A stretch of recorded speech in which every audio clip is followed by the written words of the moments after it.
How to create a pulse effect in Affinity Photo using the equations filter. Create a pixel layer and fill with a gradient. Go to the Filters menu, Distort and Equations. Go to the X field. You can find the equation in the description. It is a fairly long equation with square roots and sines, etc. I'm just going to paste it in. In the Y field, type RY. Go to the parameters A, B and C. I would suggest keep the B fairly to the right.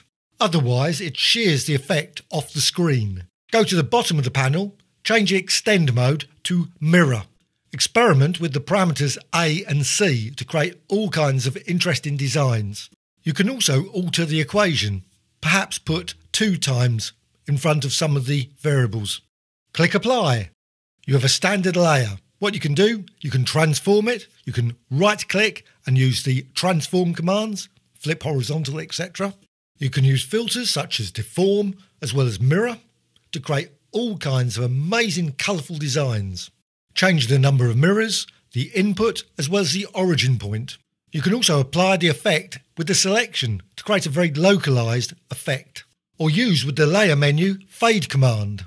Delete the layer, go to the tools, select a shape such as a ellipse, create a design, fill with a gradient.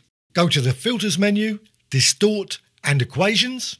In the X field, type the equation or paste it in. Go to the Y field and change it to RY. Set the extend mode to mirror. Experiment with the origin point.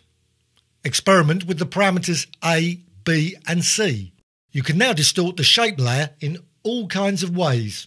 Again, you don't have to keep the same equation. You can always tweak the equation as well. Go and put 2.2 times Rx or 2.2 times sqrt. Once you're happy with the design, click Apply.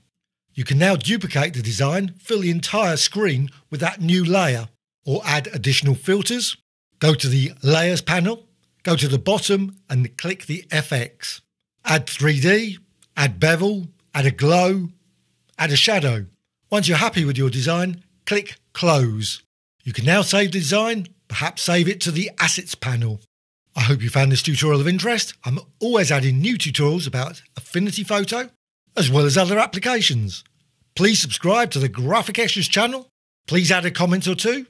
Please add a dislike or like. Thank you very much.